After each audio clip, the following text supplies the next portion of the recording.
What's up, everyone? Happy Friday, and welcome to the game on Pax8 Live, the show where we talk about all the cybersecurity shenanigans you need to be aware of. We've got an excellent show lined up. Robin Harris will be joining us live on the show today. We're going to talk about compliance, and I think we'll leave it at that and let the surprise ride. Before we jump in, don't forget to like, share, comment, subscribe. I do want to be transparent. We are pre-recording today so that we can meet Robin's schedule, so we might not be quite as engaged with you live on the show. So total honesty there. This is a pre-recorded episode. Don't forget to sign up for Pax8 Beyond. We are 15 days, T-minus 15 days from the price going up. If you were thinking about it, get it done so you don't have to pay that extra $100. And let's jump straight into the news.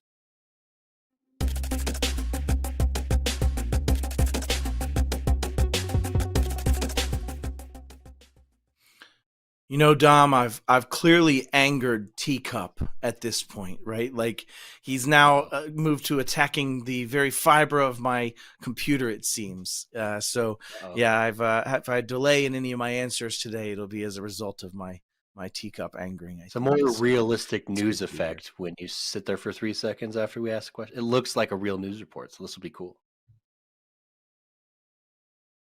That's fair. That is fair. It's a, and now to you, Bob. Yes, so I'm totally with you on it. Let's get into the news. We don't have a lot of stuff today, but we do have some good ones. So what's great about this, Dom, you and I talked about this pre-show, but 2 men charged for operating a $25 million cryptocurrency Ponzi scheme. A California man's charged, an Australian national and a California man were charged with operating a cryptocurrency Ponzi scheme. I think this is the beginning of a cool show, like a sitcom at some point, probably. Like you have a mix of an Aussie and a California dude. Yeah, it's totally good. According to court documents, David Saffron, 51 of Australia, and Vincent Mataza of Los Angeles allegedly conspired to operate a fraudulent scheme to induce victims to invest in various trading platforms or programs that falsely promise to employ artificial intelligence. I can't believe that happened, Dom. And an automated trading bot to trade victims' investments. They go on to say that these two allegedly misappropriated victims' funds to pay for personal expenses. No, we've never heard that in a Ponzi scheme before. Every single episode of American Greed. But luxury hotel accommodations, private mansion rentals, a personal chef. But to execute this, they made a fictitious entity called the Federal Crypto Reserve, and the indictment alleges that they induced investors to invest in these programs. Saffron and Mazzetta also allegedly conspired to obstruct official proceedings, which one does after being called out and caught on that, right? By concealing assets, concealing or destroying of evidence. Like I picture the Enron shredders, right? Or on The Simpsons, yes, just go straight into the shred bin. But essentially, they're saying they created a Ponzi scheme, and if they're convicted, they'll be up to 20 years in prison. So, Dom, you want to kind of chime in on this one? It's kind of juicy, actually. Yeah, right? Man. They created a cryptocurrency Ponzi scheme, now outside of the regulation of the SEC, in mind. Yeah, exactly. Right. And I'll be honest, I think the only economy that cryptocurrency has boosted has been the criminal economy, whether it be cyber or otherwise. Right. And I think this is a spitting image of that. So, I think the crypto bros are going to come after me, but this is exactly what that's I such a hot to take. see. I think that's such a hot take, Dom. Like, genuinely, you basically just said cryptocurrency has only benefited the criminal element. And even if we took away only, even if we said majority benefited, I would agree with you, right? 100%. Because you've taken what used to be, in the old days, a green dot or a MoneyGram or a Western Union or whatever that may be on every single corner in some of the Eastern Bloc countries, right? They used to have literally like a place to go take your green dot card and get money from, because that's how they had to extract money. But instead, you took away all of the barriers of the financial markets. You took away all of the traditional tracking, LCTR, or large currency transaction reports. You took away the SARS. You took away suspicious activity reports. You went straight into a somewhat believedly anonymous, I did just have a couple of those, right? But a somewhat believedly anonymous type structure playing out to move money, right? To become that money mule, if you will. And so Dom, I think we're going to capture that as a hot take, but you're not wrong. I think that crypto markets have not really provided the fintech capabilities that have been expected of them, and rather have instead created mostly empowerment of what we see as the ransomware bloom in the last few years. Well, some dudes did get like a Lamborghini, so let's not take that away from them. But like in terms of genuine economic activity. It's true. The Lambo dealer did well. Yeah, for sure. For sure. All right, let's move on to the next article. We can do this. Let's go to the next one. All right, so nearly 1 million nonprofit donors' details left unexposed in a unsecured database. So this is just brutal. This is actually the case in point, Dom, that you and I talk about. So I'll let you run with most of this article. But, you and I talked about this is what nonprofits actually have as loss of reputation and could turn into loss of donors, right? If I'm a big donor and it's out there. So what are your thoughts? And you continue with this one. Yeah, we don't need to belabor the article, but close to 1 million records containing PII, a database owned and operated by DonorView, provider of a cloud-based fundraising platform, et cetera, et cetera. Look, this does not shock me at all because nonprofits tend to not have money that goes towards technology and cybersecurity, right? It's a very similar conversation to what we have about public school, but perhaps to a greater extent. But it's important, right? So I did want to take a second and shamelessly plug our TSI programs and Microsoft's TSI programs that help you get tools in place for a much lower cost. Amen. Because if you are a nonprofit and you start leaking your donor data, I'm not going to share my financial information with you anymore, right? Like I'm not particularly interested in how great your cause is if you can't handle like my sensitive data the way it needs to be handled. So it seems like there is a bit of a supply chain element here. Or definitely supply chain element here. DonorView being a service provider for donations. There's 1,000,001 of those platforms out there. So nonprofits need to go through the same exercises we tell businesses to go through. Vet your vendors, understand their security practices. What contractual agreements do you have with them to make sure that they're doing their part to protect your donor data, because you're the one that's going to get hurt. They're not going to feel much of this, right? At least compared to what some of these charities are going to feel.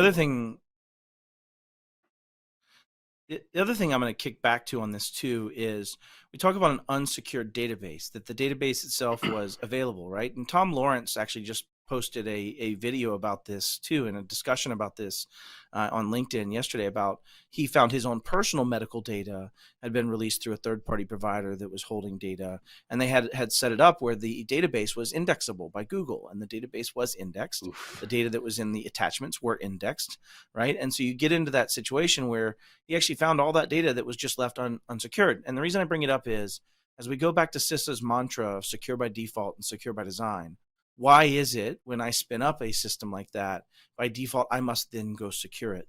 Why is it not the opposite? Why must I not then peel back? And I'm not saying that's what happened in this scenario. Someone could have made a mistake. This could have been not secure by default.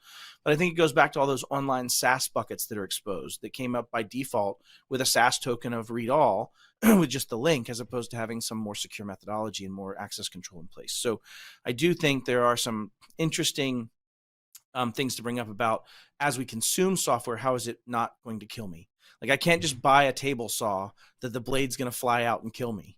I have to have at least some safety standards in place, that table saw has the regulatory requirements in place and the things in place to protect me. So both sides of that sword, in my opinion. Now, I think it's worth pointing out that we have made a little bit of progress in terms of like cloud storage and consumption. So Microsoft and Amazon have both implemented mechanisms. It actually is quite difficult nowadays to go into your storage account and make things public. You got to check like 10 different boxes.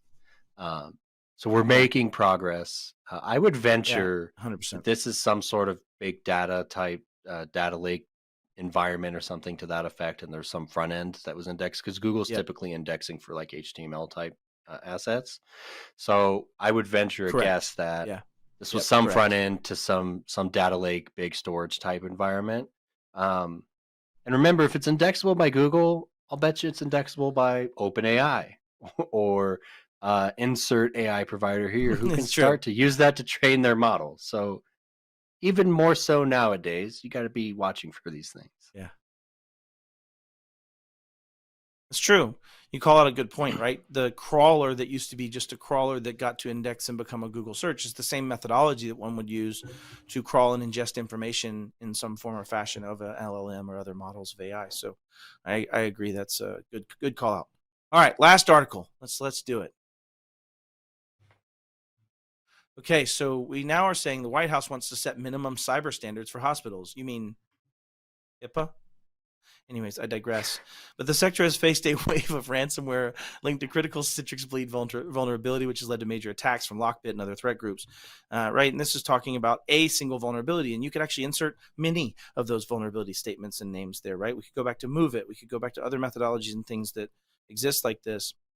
And they're just diving into saying we should have, with HHS and Centers for Medicare, raise the minimum cybersecurity standards. And I would assume that happens through some of the things that already exist, right? Like HIPAA and high trust and all of those existing concepts. They noted a recent wave of attacks is linked to a security flaw that's been tied to CISA's known exploited vulnerabilities catalog. And I think the reason that matters, and maybe that's what I want to focus on for this whole point of this conversation, Dom, if we want to kick back to just you and me, let's talk about this known exploited vulnerability list, this KEV that we're talking about, right? What are your thoughts on that and how that plays out of finding somebody with that there being exploited? First of all, I love the KEV. I look at it quite frequently. And you guys should look at it. It's on CISA.gov. You can just Google CISA KEV, but go look at it and you can sort it by when it was added. And it's very common to see something that was added, I don't know, today perhaps. And it's like CVE 2018 something, right? It's really old vulnerability, and it's still getting exploited enough that CISA sees it worth it to put it on that website.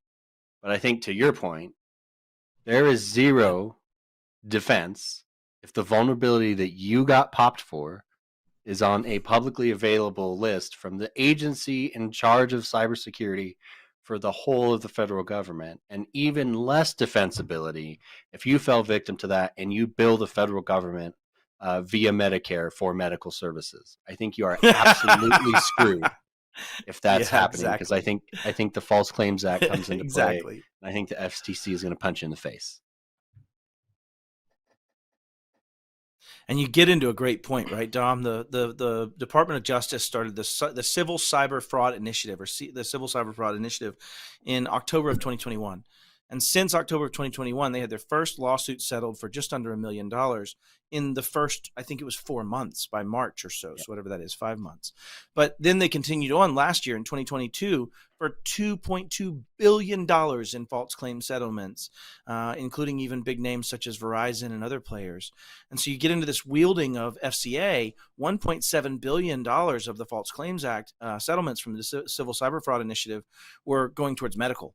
And so I think you're hitting the nail right on the head that we have this wielding of other methods to define reasonableness. That's a really fast path to this that we're already seeing play out, even with the existing standards, right? Was this reasonable or not? Comes into the conversation quite a bit. So I do like that conversation. Let's and talk the last about HIPAA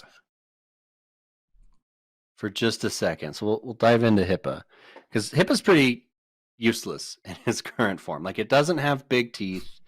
Nobody cares about the wall of shame. Two hot takes from Dom in the same day. I know. I've not met a single dentist that gives a damn about the wall of shame. Nobody cares. No patient is going to look at the wall of shame. True and story. Then the fines are True story. In the average incident. Like, I got to get my teeth fixed. I'm going to go in and look at the wall of shame. No. Right. No. So if it was me, if I was redesigning HIPAA or some equivalent bill, I would go after the providers. If you are a provider and you're not doing your job in protecting data, you should be able to lose your license, right? That should be a serious offense. It should be scary, and it should have teeth. It should hurt, because that would motivate people who want to continue in their profession to do the right thing. If you did that, you would solve it 100%. If you forced it upon a drop of your licensure, in the sense that you put this towards Hippocratic oath of first do no harm, and instead you've now taken your patient who has entrusted you with sensitive healthcare information, sensitive things about them, all of those pieces, and you did not do it, I'd put it akin to doing no harm as a failure point. I would give you that, Dom. I agree. This is a difference. It'd be like saying, hey, my doctor just carried all my charts home back and forth every day and left them in the back of the cab 15 times, right? Like back in the physical days. You would want to have that doctor not be a doctor. Yeah, damn it. It's always Starbucks. It always gets me. But now that you're in this digital version, right, you have that same onus, and we're not making that same transference. We're not coming back to that same thing, tying together to saying you failed. And I think I like the idea of increasing these standards, but I also want to take this out to, we've got to increase the standards everywhere. You can't simply regulate a single industry into compliance. We've seen that with CMMC and the DIB. We have to start making it part of those endemic pieces, just like you said. Being a doctor, if you want to stay a doctor, one must not do these things. One must have a reasonability argument. Same thing with getting a loan. Right? We've seen it play out in the insurance markets, and it's just been dramatic, right? The insurance market saying, you're not insurable. I'm sorry, Claire, you can't get cyber insurance because your practices are too bad. Claire's going to make changes. Now, what about banking? Right? What about when we get into that finance aspect and we start saying, no, you can't have a loan from the SBA unless you meet these standards. No, you can't get your doctor's license unless you have a security plan. No, you can't. You could start getting into a conversation where, like Jennifer does, right? She's got her stuff in order. She's good, right? So we're okay. But the point is that, you have to have standards at the economic influence level across the board. And I don't think you can take it simply in medical. I get that's an easy path to take first. But we've got to start solving this more systemically from that perspective, at the financial and economic markets perspective. Okay, I'll get off my dang high horse if I fall and break my neck.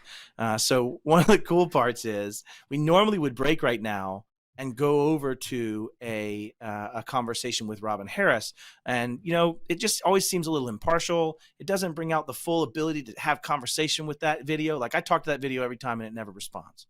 And so instead, we actually have the real, the one, the only, the amazing Robin Harris with us. Go ahead and join us, Robin. What up? Hello. It's great to see you. Hello. It's good to be here.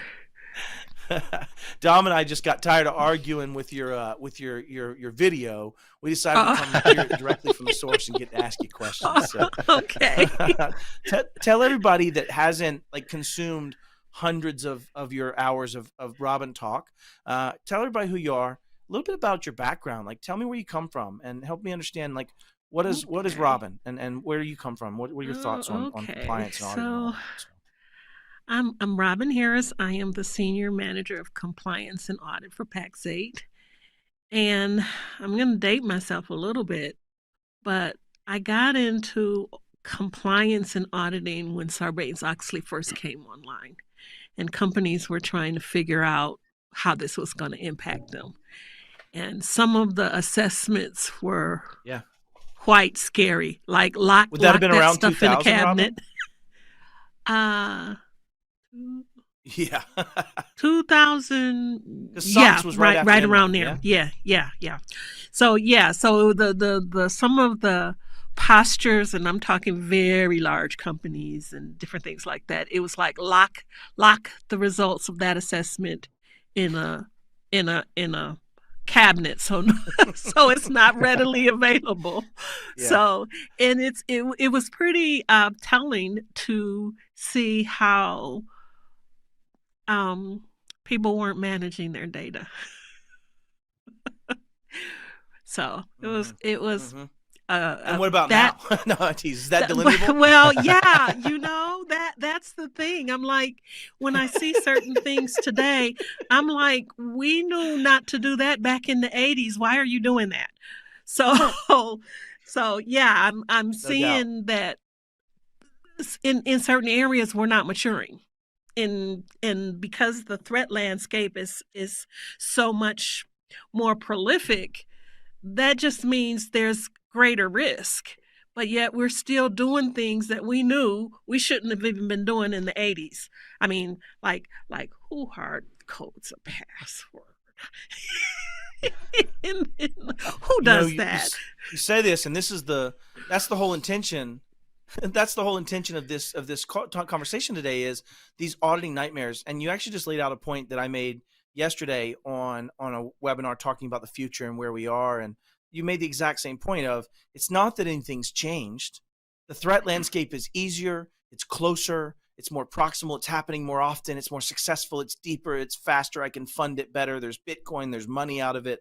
And so the threat landscape has grown drastically, to your point, and that is a big change of why this matters so much. So what I wanted to focus on today is, let's try to bring up some of the things you've seen that just made you want to make your hair look like my hair. Right. And help pull your hair out. So the first one, Dom, if you want to start with this first one, let's get this story kicked off on the first one we talked about this show. This is a great topic. So check the box implementations of frameworks. So ISO 27001 is a good conversation there, but What are these check the box? What does that mean, and why shouldn't you Well, do it? particularly the ISO standards, they're amazing, but they're a framework that you can implement poorly and just check the box, or you can No. do it at an exemplary level. So it really is, because it's designed to serve the tiny company and the mega company. So depending on the level of rigor a company brings to their compliance, it could not have a whole lot of value, or it could have great value. That's simply a matter of the commitment of a company to, play at a higher level and to really do compliance to a high degree, and not just check the box. Because you can get a ISO certificate, and the thing about ISO is it's not transparent. So with SOC 2, it's very transparent. You see all the mistakes are there for clients, partners, investors. But with ISO, that register of corrective actions and findings doesn't get displayed. So you can keep that locked away and have lots of things out of order and still have a certificate. So it really depends. Well, you also talked about the other day a blue light special auditor, right? This understanding that you can bring in somebody as a company that gives you the blue light special, which, like, we're not trying to be pejorative on Kmart, but the point being, you bring in that auditor that will give you what you want, that does it in that form, they're paid to close it out and say yes, and now you go get acquired. Right. And I think you talked about a scenario where one company was acquiring another, and they have this blue light special version of it. But when it gets under rigor, to your point, it's completely not valid. And to your point, has no value. And you've bought a company now as an asset that had a checkbox compliance. Yeah. So talk on that a little bit, I think, is what you brought up. All auditors are not equal. All audit firms are not equal. Mm-hmm. And sometimes, because companies look at audit as an expense rather than an investment, they want to cut corners. And I've seen large companies do it where they outsource. I mean, where you outsource something and you think, well, I'm going to outsource it and I'm going for the cheapest company. And when you go for the cheapest company, even if it's one of the big fours, when you go to these fixed price projects and you're like penny pinching, they're going to give you their baby auditors. And guess what you're going to do? You're going to train their auditors to be auditors. You're going to train them. This is so crazy. And then by the time you get them up to speed, they're going to take them off your project and put them on a higher paying client. So that's a really interesting point. You really do get what you pay for. And when we were talking check the box and bad auditors, I wanted to point out that, because I've met these companies that do exactly what you said. We get the cheapest or the lowest scope SOC 2, like nothing that actually matters is in scope, or our ISO is totally phony.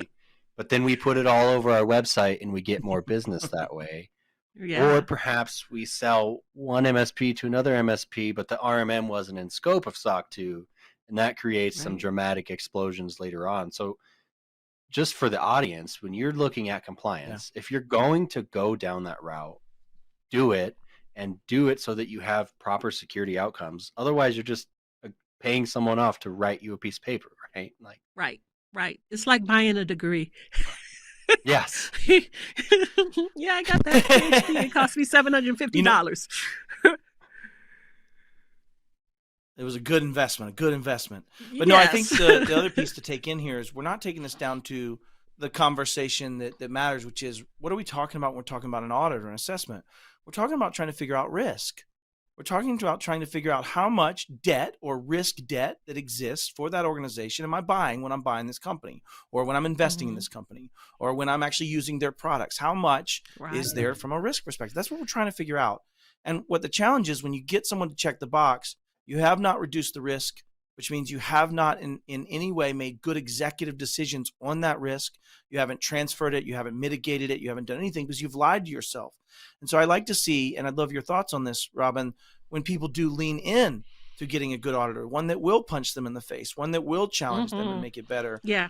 What does that do for that company's acquirability and profit and investment ability? So yeah, sorry. Continue. Well, when you want to start playing bigger and you want to start playing with larger clients, and their due diligence is going to be, it can feel like you are being seriously interrogated. And when you have not done your work to make sure you can address those standard issues, you're gonna fumble. You're gonna fumble. That due diligence is gonna expose all kinds of issues. And to be honest, those issues should have been exposed through a real audit, through either an internal audit. We like to do our internal audits. We like the internal audits to sometimes have more rigor and more teeth than the external, because you want your internal auditor to pull the skeletons out of the closet, to look under the bed, get those security dust bunnies, and do the dust test. It's like, do I have a security risk here? And then you look and you see the dust, and it's like, oh, this is bad. You want all that exposed so you can fix it, so you can address it. You don't want to just say, oh, we had a great audit, and we did very well, and all the problems, all the risks are still there. Yeah. Yep, 100%. And you'll see that changing prices of companies, and you'll see that changing how deals get matriculated and managed or otherwise, right? And I think this is something that people should take to heart. So we've beat this to death, I think. The next one that you brought up, Robin, which is access management, right? Into issues with software platform limitations. And, one of the things that came up recently that we were talking about was, let's say you're needing to audit access to stuff. Your job is to find out, did Dom or Dom's team access these credentials or touch these things? Let's say whatever it may be.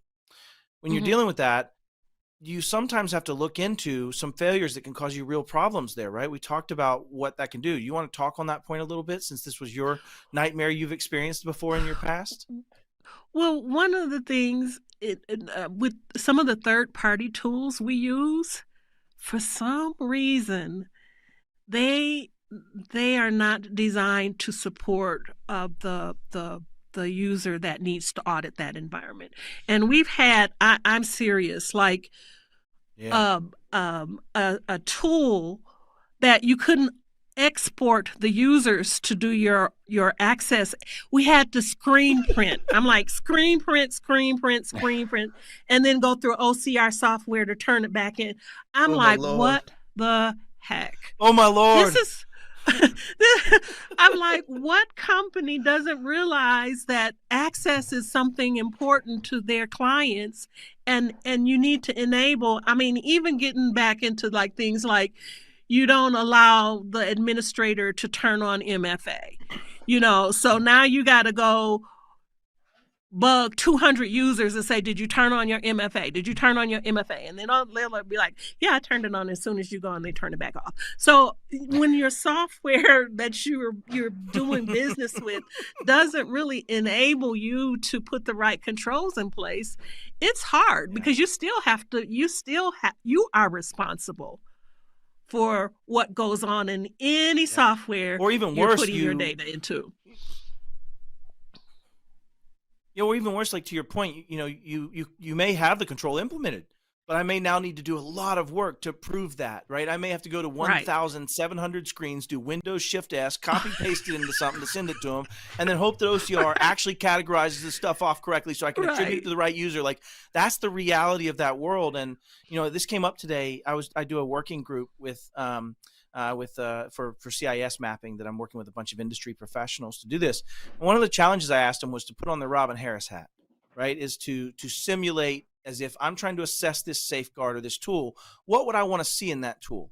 And that's exactly one of the points. One of the things that I think her name's Heather brought up was, we need to be able to export the data so I can easily manage it, right? So I can prove it. And I think to your point, that's a nightmare for those where you take something that should be a 5-second export and an perusal of it to validate, and it turns into, 40 minutes of work and hoping you didn't miss a screenshot and that it doesn't get OCR'd wrong. Anyways, or that is a logs nightmare. that don't So logs that are so cryptic. They tell Dom. This might be a Dom logs, conversation. It's like, yeah, we have these logs. Then you go and look at them, but they've made everything so cryptic. We can't tell who did what when. And I'm like, what was this? I think that cost me like 2 years of my life. That was a rough, we were talking to the auditors and they needed the data. I've never done so many different types of searches in Excel to try to make something make sense. I know. I thought that was very bizarre, especially for the you almost have nature to give of the the software. assessor, right? Yeah. You have to almost give the assessor a key. Like, here's your magic decoder ring before you step in using this log. Like, you give them an actual ring. or you tie every object to this obscure code, but when you delete it, you can't reconnect it back to what it was supposed to be representing. I'm like, wow. I was really shocked to see that level of being disconnected from what the users really need from a software in terms of their own due diligence and auditing support. Yeah. So then a call out, I think, for our software vendor friends. And the take is one line of a log is one thing that occurred, by who, from where, perhaps on what device, and when. That is all that is allowed to be on one line. And then the next line is the very next activity that occurred. Please do not concatenate, do anything wild with your logs. Because then, Rob and I got to sift through and do splits and finds and filters, and it sucks. All right, so to sort of pivot back to a point where we started a minute ago, we touched on scope just a little bit, right? And I think scope is really important. And to put some context into it, like for a SOC 2, you can actually decide what's going to be in scope of your SOC 2 to some extent. And that can have really good outcomes or perhaps really poor outcomes. Robin, what's been your experience with how people you work with want to scope their different assessments and audits? Well, you can try to be sneaky and scope out all your problem areas where there are some challenges. But that doesn't really serve you, especially if those areas will be of concern to clients, partners, investors. You want your scope. You don't want to make your scope too big, especially starting out. I love the idea of continuous improvement. So you can expand on your scope, in subsequent audits, but you need to start with an adequate amount of scope so that the report or the certification has significance. Otherwise, you could be creating a scope it's not important, it's not relevant, it's not enough, and it doesn't serve the purpose of somebody who is trying to assess your security posture. So you want the right scope. You want to make it so that it's meaningful. And then in subsequent audits, as your environment changes, as you see you're bringing in different product lines, you're seeing customers are asking for certain things, then you want to start thinking about expanding your scope. You want to always meet your clients' expectations. Robin, help me out. Help me understand something. So we're keeping this kind of esoteric about scope, and we're kind of leaving it open. Try to get a little more in the weeds about it. Help people understand what kind of things would be in scope. Or like you saying, I'm going to scope this information system, but I'm not going to scope this application. Janitorial operations team. Right. Yeah. Right, help me understand what okay. scope delineations are. Okay. Say you have 3 or 4 products. You have 3 or 4 products. And you scope the one that is not your big seller. Sure. So you've left the one that really your larger body of clients are interested in. They're not even covered because you're not even looking at that. Right.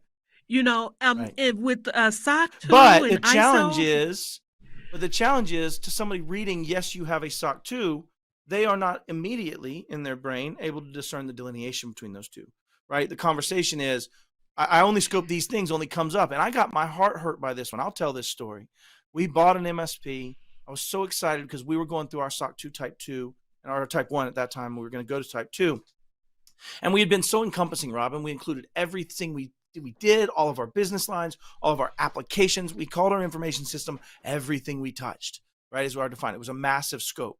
But when we bought this one, we were taking a long time to do it, obviously, too, because of that. But when we bought this other company, I was so excited. They'd already done it. They'd already got to a type 2. And I was like, man, I need to learn something from these people. This is a $3 million MSP that's ahead of me, and I'm a $30 million MSP at the time. And as it turned out, when I read it, my heart was broken because it was only scoped to manage. It was only scoped to their PSA. The whole scope of the information system was their PSA. Even though they're a service organization that does all kinds of other services using all kinds of other tools. And I think that was one that hurt me so bad because our board added to the amount they paid them because of this SOC 2, but it was useless in determining risk. Anyways, okay, I'll get off my soapbox. That one hurt. Something I've noticed too is people, partners or whatever, or clients will ask for the SOC 2, and you can tell when they come back that they haven't really read it. It's not a small report. It's not a small report. And actually there's a restriction on it saying, hey, this is only to be shared with somebody who's capable of really understanding the information here. It's a a disclaimer that this isn't for everybody. You need to read the report and understand it, because like you say, there can be things in there that are like, it's like what's not in there is just as important as what is in there, right? 100%. So, that's your hot take. Yeah, 100%. So let's get into the actual audit. And so one of the things I do love, and you talked about internal auditors, is we do an internal audit at Pax8.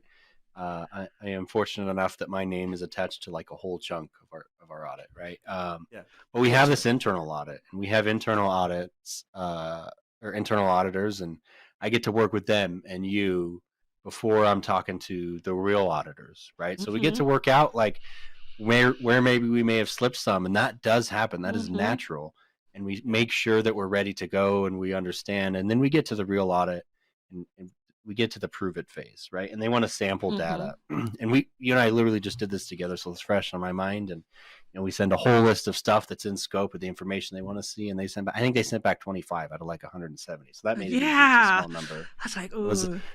It was, I had to go for 25 pieces of information. No, I want to pause a sec because Dom felt good in that scenario when you look at his face, and Robin's like, oh, yeah, I know. No. The rest was squared away, but Yeah, no, it's just, it was so much that he had to pull. I'm like, oh, I'm so sorry. They have a formula that they use for their sampling, and it's 25% of your population up to 25. X. So if you have a control that has a lot of instances, you're going to have to provide a lot of audit evidence.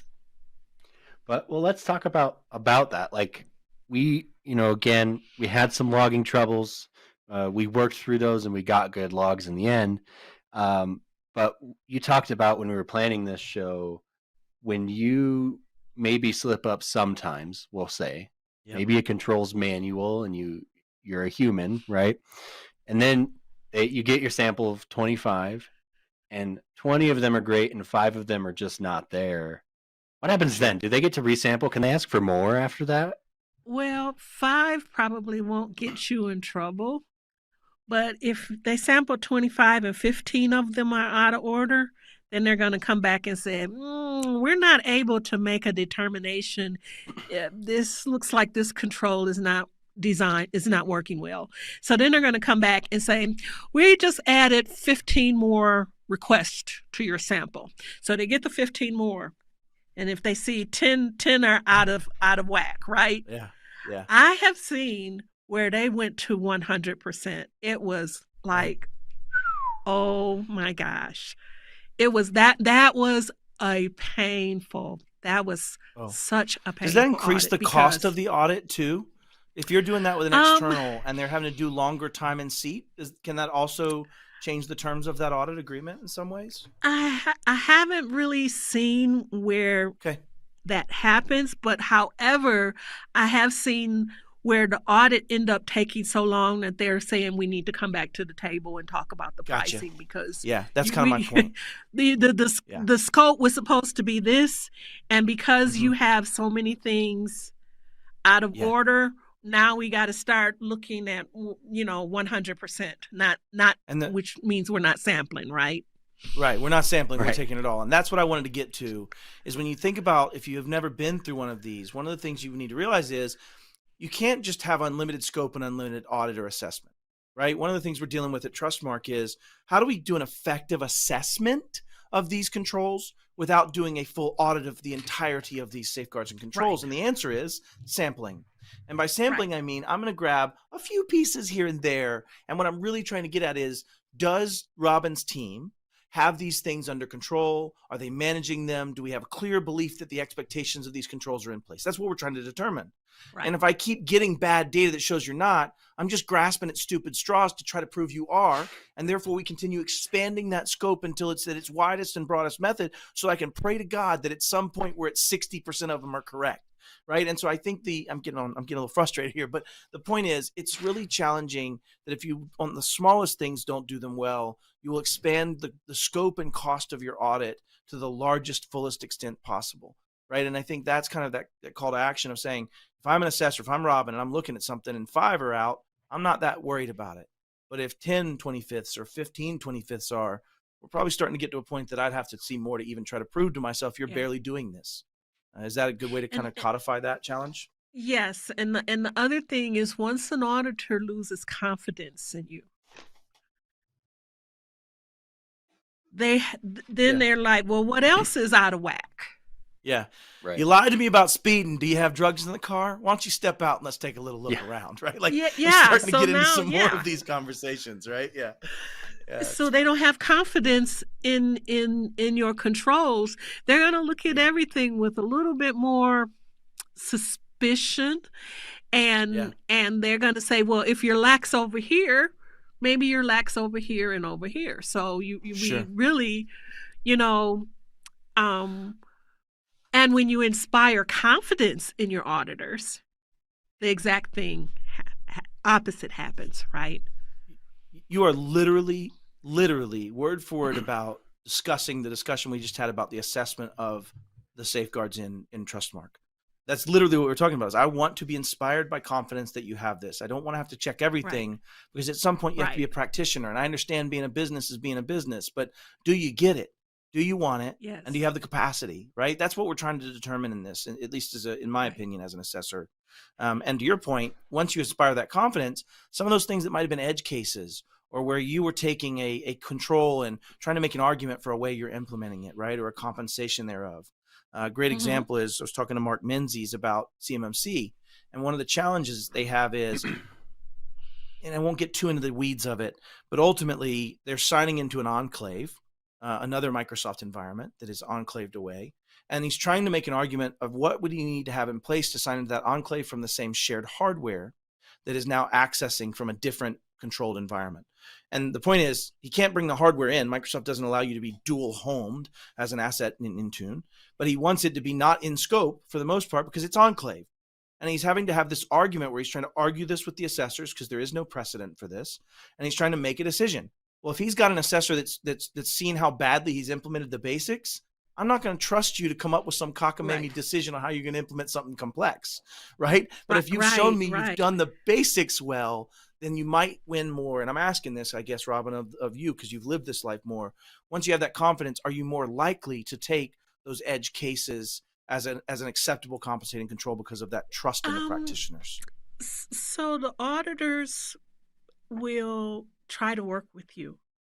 They're not there to be the bad guys. They're there to help you Sure. be better.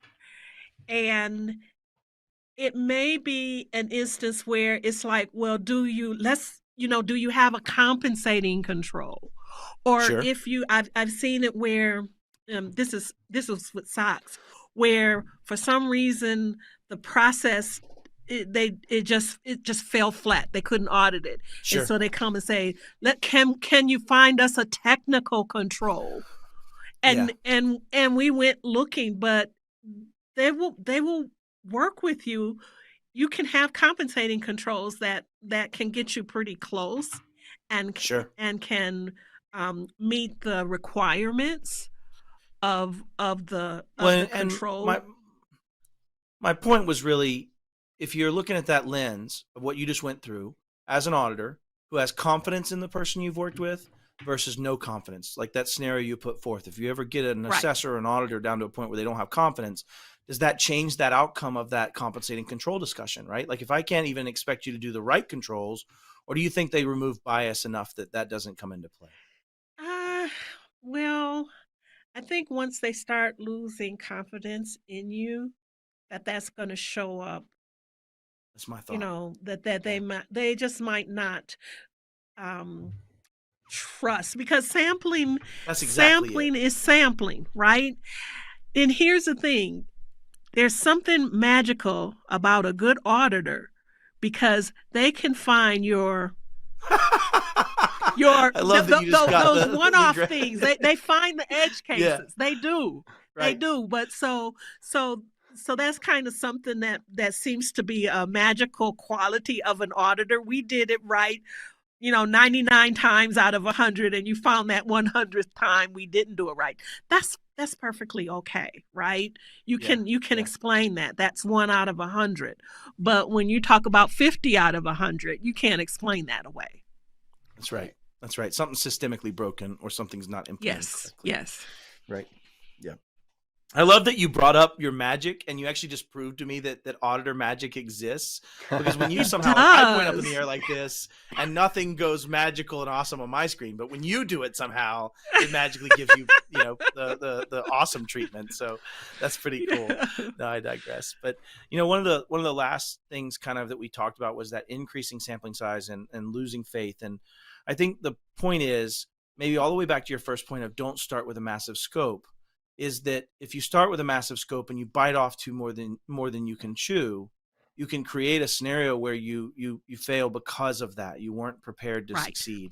And is that kind of the point that you're making in the very beginning of this, of start simple and get better over time? You want the scope to be adequate, especially, I don't know why a company wouldn't do a SOC 1 type 1 first. Because if you struggle with a type 1, you're not ready for type 2. Yeah, true story. So the type 1 is a point in time. So you can consider it's like a microcosm. It's like very focused. It's point in time.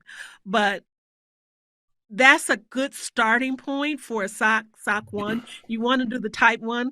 You don't want to jump right in cold into a type 2. And the same thing for SOC 2 type 1 and type 2, right? Same argument on that for going into starting with the first one. And we learned a lot in our type 1, right? Like when we went through that process, we had some broken controls. We had things that we thought were the way it was supposed to be and weren't. And I'd sure hate to do that for 6 months and then find out it's the wrong way.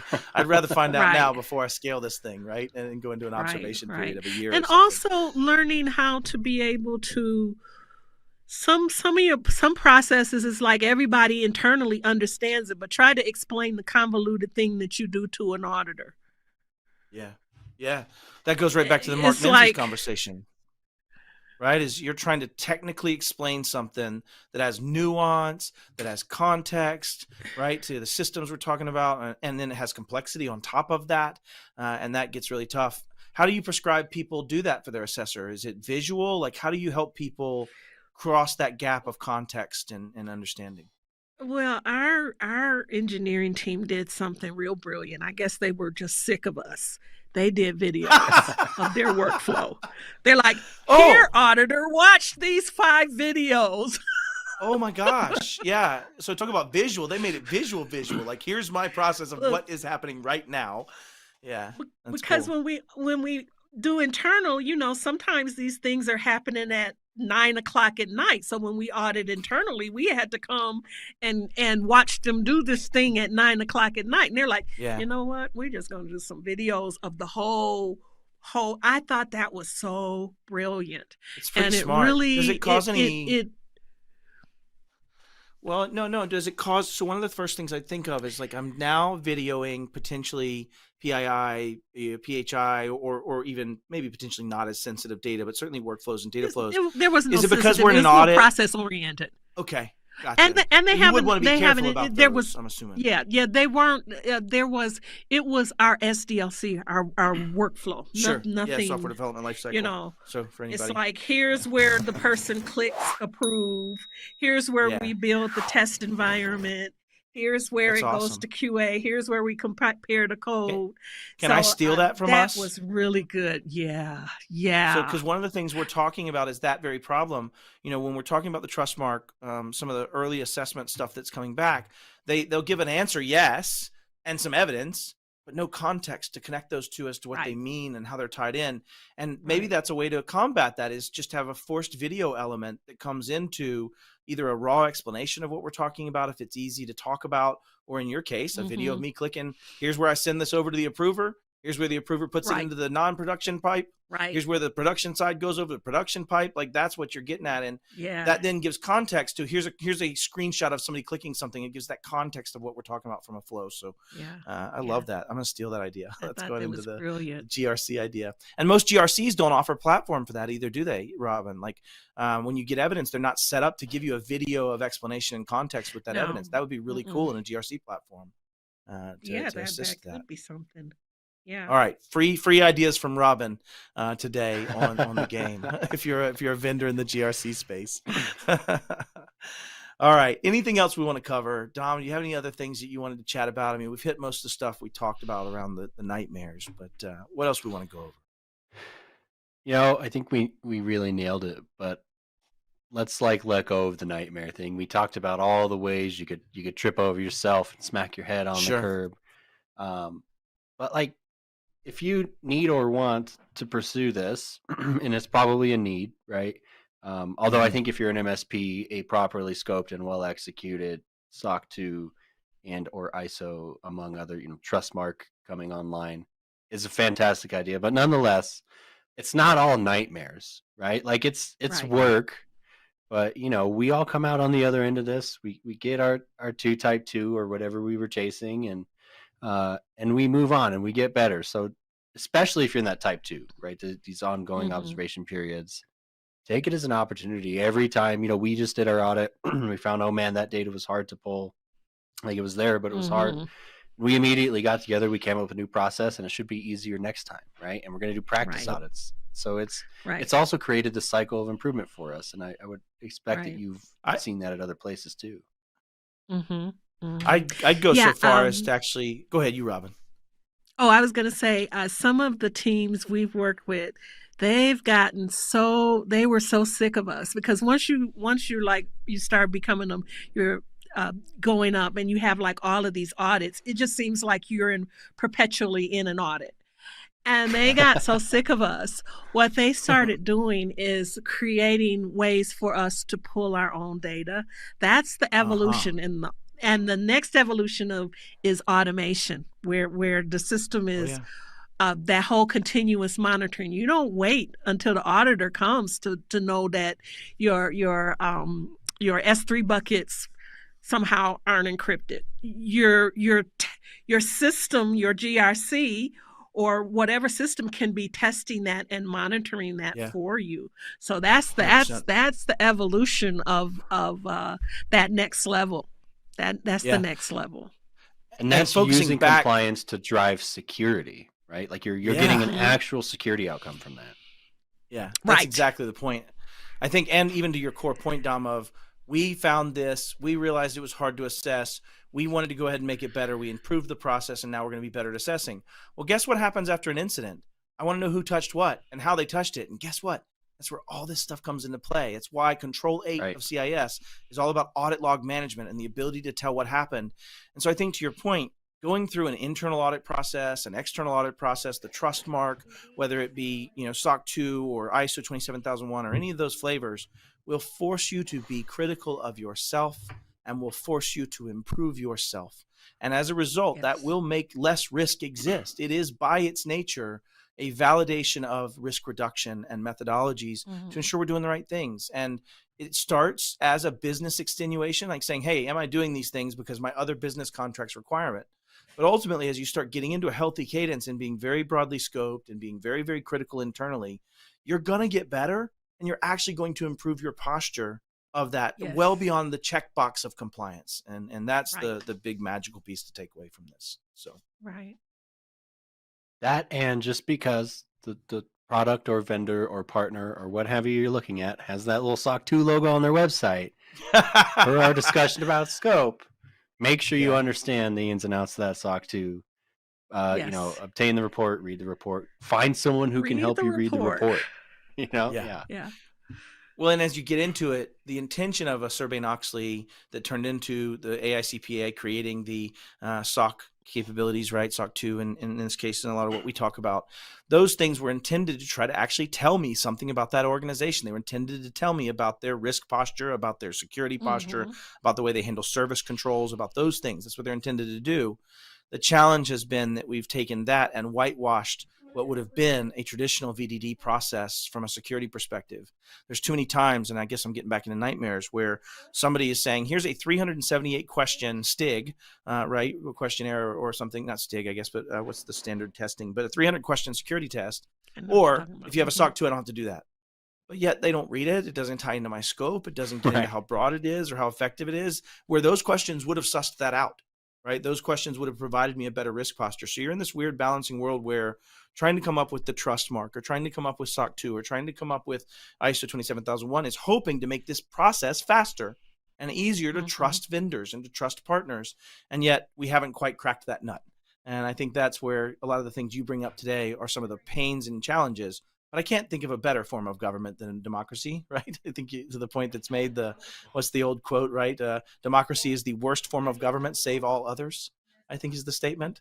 And so I think auditing and assessing as a methodology of doing this is the worst form, save all others, of trying to achieve compliance and security. So anyways, thank you for everything you do for Pax8, Robin. You are awesome. And I think just having your knowledge and being able to pick your brain has been really valuable personally for me over the last 2 years. So I would add that as a component of closing this out, since I've gotten to actually talk to you on my show now and have you on. But thank you for coming and talking about auditing with us. And please connect with Robin Harris if you haven't on LinkedIn and other platforms. So. All right.